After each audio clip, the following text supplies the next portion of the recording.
aproveitar o pedido da líder Sâmia, do líder Ricardo Barros e o episódio, mais um episódio ocorrido no dia de ontem, líder Aloysio, quando, infelizmente, o presidente da República mentiu em relação à minha pessoa.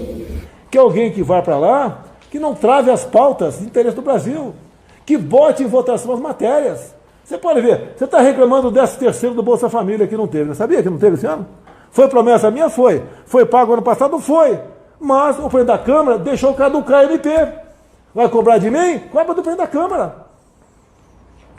Que o Supremo agora não deu direito de disputar a reeleição, cobra dele. Aliás, muita coincidência a narrativa que ele usou ontem com a narrativa que os bolsomínios usam há um ano comigo em relação às medidas provisórias que perdem validade nessa casa. É a mesma narrativa. A narrativa que eu deixei caducar a medida provisória do 13º, ela não vem de hoje. Peguem as redes sociais dos extremistas bolsomínios, que você vai ver que está lá, Rodrigo Maia derruba e caduca a medida provisória do 13º do Bolsa Família e do BPC.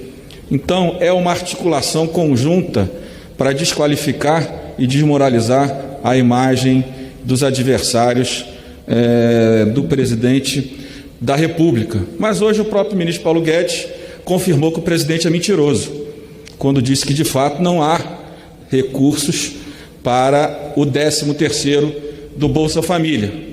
O ministro da Economia também falou sobre o 13º salário para os beneficiários do Bolsa Família. Ele disse que recomendou ao presidente não pagar este ano. Bolsonaro poderia ser acusado de crime de responsabilidade fiscal. O que é lamentável, mas você tem que escolher. Ou você comete um crime de responsabilidade, fica submetido ao impeachment, ou você cumpre a lei. A declaração do ministro contradiz o que o presidente afirmou ontem. Na transmissão que faz semanalmente pela internet, Bolsonaro culpou o presidente da Câmara, Rodrigo Maia, por não ter colocado a medida em votação. O presidente da Câmara deixou caducar a MP.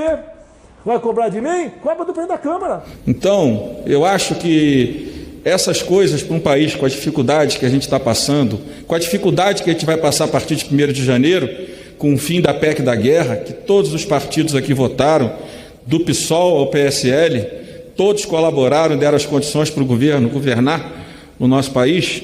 Eu acho que a gente deveria estar mais preocupado em estar numa mesa dialogando sobre o nosso futuro do que estar tentando transferir responsabilidade para os outros. Quando você disputa uma eleição para ser presidente do Brasil, você assume a responsabilidade de dar o norte do nosso país. Infelizmente, não é o que tem acontecido nos últimos quase dois anos. E digo mais, se o presidente da República tivesse tido coragem, nós podíamos estar discutindo sim o 13º do Bolsa Família aqui hoje, podíamos estar discutindo a expansão do auxílio emergencial aqui hoje. É claro que a visão da esquerda em relação a esse caminho é diferente da nossa visão, que somos liberais na economia, mas mesmo no nosso campo, nós fizemos muitas propostas, muitos economistas considerados liberais, um grupo grande de economistas de São Paulo, fez uma proposta para a expansão do auxílio emergencial ou ampliação, fortalecimento do Bolsa Família, que não seria muito diferente. E claro que do nosso campo, com restrições nas despesas públicas, respeitado o teto de gastos, mas nós hoje aqui não estamos discutindo um novo programa social para o Brasil, porque o presidente da República proibiu o relator Márcio Bittar, ou pelo menos indicou, claro que ele não pode proibir um senador de nada, mas indicou ao relator da PEC emergencial, que aliás foi prometida por esse governo para ser votada em 5 de dezembro do ano passado, pediu que nada de gatilho fosse votado. E nós ainda tentamos trazer os gatilhos, nós que temos uma visão liberal na economia, para dentro do projeto de lei, né, que nós votamos anteriormente, o 101, mas o próprio governo não conseguiu as condições, o Ricardo Barros tentou, não conseguiu as condições. Então, se hoje o presidente não consegue promover uma melhora do Bolsa Família ou uma expansão do Bolsa Família para esses milhões de brasileiros que ficarão sem nada a partir de 1º de janeiro, a responsabilidade é exclusiva dele, que tem um governo que é liberal na economia, mas não tem coragem de implementar essa política dentro do governo e principalmente no parlamento.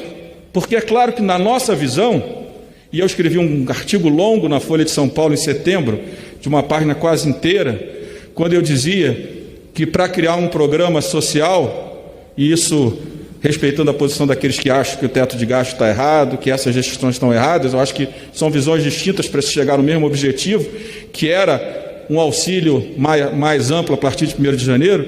Eu escrevi um longo artigo falando sobre teto de gastos e de onde poderiam vir os recursos para a ampliação do Bolsa Família, a modernização do cadastro único, que não pode ser encerrado, ele tem que ser modernizado, utilizado de forma de melhor qualidade por parte do governo.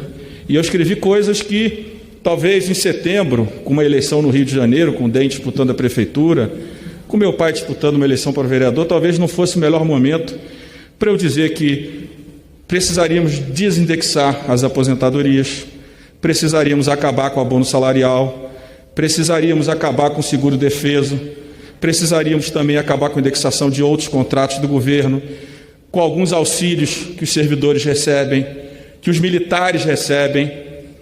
Talvez em setembro não fosse o momento adequado. Talvez o adequado, se eu quisesse usar politicamente a presidência da Câmara, é ter votado a medida provisória 1000, faltando uma semana para a eleição. Nós sabemos qual seria o resultado dessa votação. Os caminhos: construímos o auxílio emergencial, construímos a PEC da guerra, com data para acabar, diferente das outras crises, construímos as soluções das medidas provisórias de crédito, que o governo mandou medidas fracas, com textos ruins, que não foram executados só depois da aprovação do Congresso. Aprovamos recursos para a cultura, para o esporte, para os profissionais de saúde, para as comunidades indígenas, né? Garantimos, né, o país funcionando, porque o negacionismo do governo e a depressão do ministro da Economia fizeram que o parlamento assumisse esse papel. Por isso que no meio da pandemia ele veio com tantas agressões. Mas eu poderia aqui agora, e tenho muitos pedidos no meu WhatsApp, anunciar que eu votaria a medida provisória 1000, que, como disse o líder do governo, não há interesse por parte da base do governo e do governo, pelo seu líder, de votar essa matéria, porque ela já fez os seus efeitos.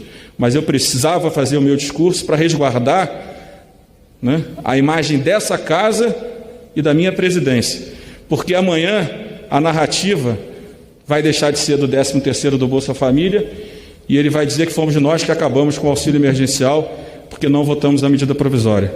Então foi muito importante o governo entrar em obstrução contra a medida provisória 1000, foi muito importante, isso está registrado na imprensa, está registrado aqui no plenário, porque nós queremos, eu tenho certeza, estamos dispostos ainda a trabalhar no mês de janeiro, construir os caminhos para que 8, 10, 12 milhões de brasileiros possam ser incluídos no Bolsa Família de forma a respeitar o orçamento primário. Claro que aqui tem visões diferentes de como chegar, mas no nosso campo, liberal na economia, nós ainda queremos, estamos dispostos, mas isso eu sei que o plenário inteiro está, até para discutir as matérias, dispostos a discutir os caminhos. E eles passam, os caminhos nossos passam pela PEC emergencial, passam pela reforma tributária, passa pela discussão da reforma administrativa, mas não para perseguir servidor, para valorizá-los e valorizar a qualidade do serviço público, né? É disso que nós tratamos, né? É claro que alguns olham apenas cortes, cortes, cortes. Não adianta cortar se você não der condições para que o servidor atenda bem ao cidadão brasileiro. Então eu fiz questão de fazer esse registro, eu sei que está sendo longo, mas não é a primeira vez e tenho certeza que não será a última, porque continuarei no mesmo lugar que sempre estive, do lado da democracia, né, contra a agenda de costumes que divide o Brasil, né, que radicaliza o Brasil, que gera ódio entre as pessoas. E como essa é a agenda do presidente, eu continuarei sendo um leal adversário do presidente da República naquilo que é ruim para o Brasil.